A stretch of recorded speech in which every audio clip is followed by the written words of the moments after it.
Hello and welcome. The topic for today is going to be very polarizing and will ruffle feathers, so I'm giving you a warning. And the topic is be leery of the Christian who spends more time obsessing over casting out demons in other people and meddling in the affairs of other people than they spend restraining their undisciplined tongue and working out their own salvation.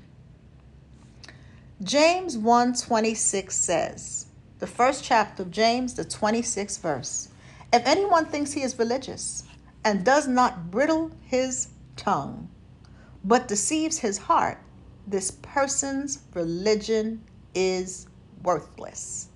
English Standard Version.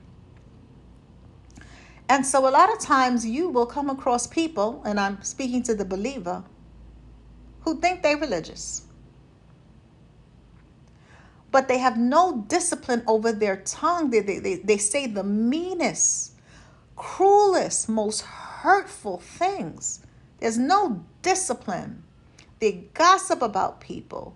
They're cruel with their words. They're judgmental. And they deceive their heart. They deceive their heart because outwardly they go to church on Sundays. They may read their Bible. They may even quote scripture. They may even have all of the books of the Bible memorized from Genesis to Revelations. But if that person can't bridle their tongue, all of that is worthless. Because although the tongue is the smallest member of the body, one of the smallest members of the body, it's the most powerful. Because with it, we're either speaking life or death. With the tongue, we're either hurting and harming or healing and helping. And so we want to be leery of the Christian who's always casting out demons in somebody else, but you can't cast out the demon of gossip in your own mouth. Always want to talk about the person who drinks too much, or they wear their skirts too short, or whatever it is that you were gossiping about. And you want to sit and cast out a demon and free them. Why don't you free yourself from gossip? Free yourself from judging people. Free yourself from stirring up discord and controversy. Y'all ain't going to like me today. And see, the thing that lets us know when a person is a disciple is very clear. It is not about running around and casting out demons. And I'm not saying that we don't have the power to do that, but start with casting out demons in yourself. Whatever demons you struggle with. We all got our struggles. We all fall short of the glory. Not one of us is perfect. And there are so many Christians who walk around nitpicking, always trying to take out a needle in somebody else's eye when they got a 2x4 plank in their own. Don't worry about my needle when you got a 2x4 plank. Don't worry about the next man's needle. Work on your own daggone 2x4 plank sticking out your eye. And the thing is, when you have a 2x4 plank sticking out your eye, you can't even see straight. You can't even see straight. Because you are blinded by pride. You're blinded by arrogant self-righteousness. Oh, y'all ain't gonna like me today. And so as believers, the way that people will know that we are disciples of Christ, and a disciple means a student. We are not the teacher. We are the student of Christ. Even the pastor is a student of Christ. And we're sharing what we're learning. But there are some people that forget that. And they think they God on the throne.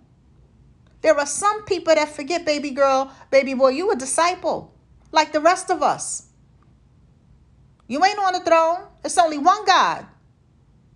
And sometimes people need to be reminded of that. Especially arrogant, haughty people. And so John 13:35 says, by this everyone will know that you are my disciples if you love one another. Now, I want to get real technical here, and I want to start with the word this. The word this is a pronoun that suggests a specific person, place, or thing. And the specific thing that is being depicted here is the thing of knowing who is a disciple or a student of the teachings of Christ.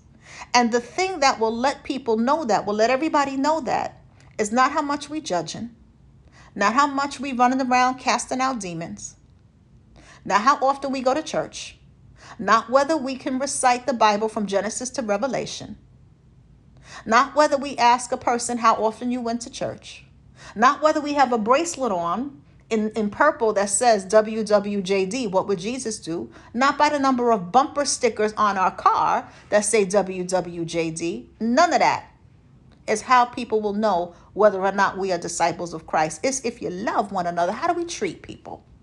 How do we treat people? How do we treat people that we feel we don't need? How do we treat people who we feel can't do nothing for us? Do we treat people with kindness and compassion? See, because we forget that Christ did his best work outside the temple. We forget that. When he fed the multitudes, he wasn't in the physical building. When he healed the paralyzed man at the pool of Bethesda, where he asked him, do you want to be made well? He wasn't in the temple. When he healed the woman with the issue of blood and told her daughter, your faith has made you well, he wasn't inside the temple. He wasn't inside the physical church building of that time. When he healed blind Bartimaeus was outside the gate, meaning he was outside of the place where there was access. Jesus ate with tax collectors and whores and people who the upper echelons of society would have looked down on. And it was so bad near the pool of Bethesda. It was so bad over there that even the Pharisees, who were the religious people of that day, didn't really go over there. And so this man at the pool of Bethesda, he was there for 38 years of his life. And he wasn't alone. It was many people who were afflicted in different areas. It was people who were on their last. They were downtrodden. They were messed up in every way possible. Health issues, all kind of stuff. Homeless. It would have been like a tent city. And Jesus did not look down on them. He made his way to where those people were. And he had a conversation with the man. He saw the condition he was in and had a conversation. He didn't look past him like he was a zero or a nobody. He had a conversation with this man. Now, you got to understand that if this man was paralyzed and in the same place for 38 years, he must have smelled. Oftentimes, like a homeless person getting on the subway in New York City who doesn't have a place to wash up and has been in a condition for a long time. Jesus didn't look at him like he was dirt. He had a conversation with this man. He had a healing conversation, and he activated this man's healing. First, he was like, do you want to be made well? And when the man gave excuses, he didn't entertain him in a conversation about the excuses. He said, pick up your bed and walk. Actually said, arise, pick up your bed and walk.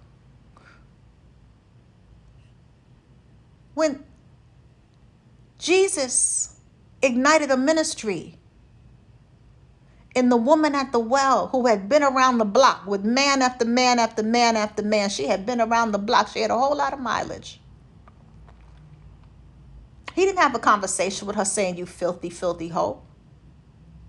He said, I'm like living water. He asked her for a drink of water. And if you really knew,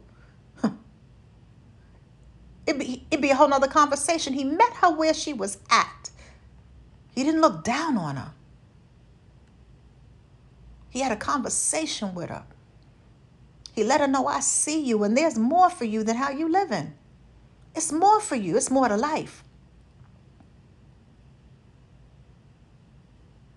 That's the example we're to follow, not of the religious legalistic mindset. And so you got to be real leery of these Christians who spend more time wanting to run around casting out demons in other people. But you can't cast out the demon of gossip in your own daggone mouth. Help me understand. Make it make sense. You want to talk about this person and that person, but you can't cast out the demon of a wicked tongue. You the demon slayer.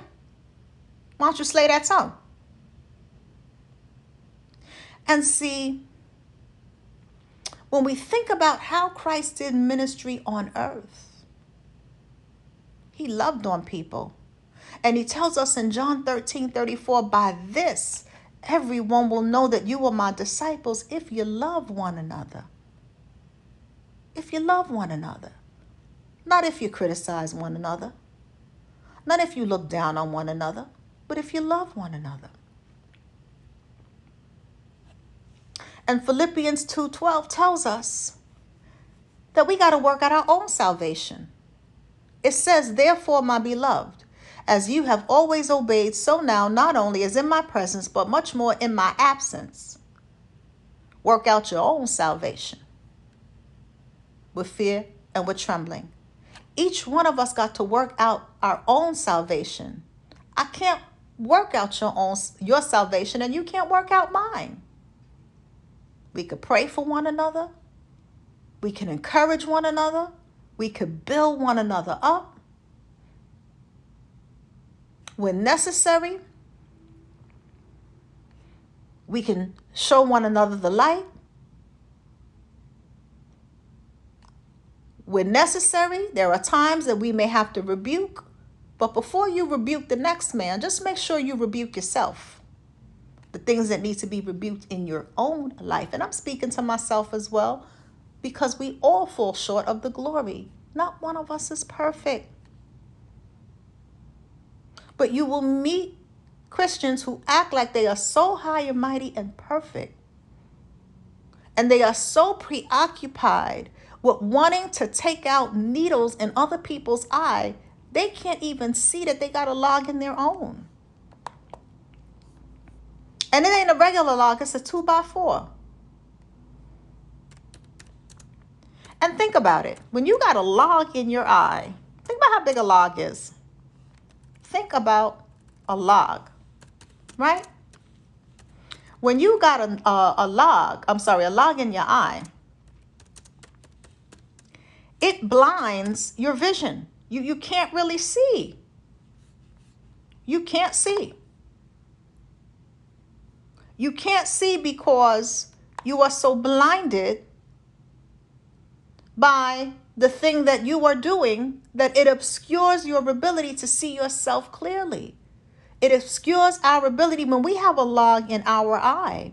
It obscures our ability to see ourselves with accurate self-awareness. But we can always see the flaws in others so clearly. We're so quick to want to call somebody else out. We're so quick to want to criticize somebody. But when's the last time we called ourselves out and criticized ourselves? And it's not about living in condemnation. It is about, before we rebuke the next man or woman, make sure that we're convicted, rebuking the areas in ourselves that need rebuking. We got to be mindful of that. It's about our love walk.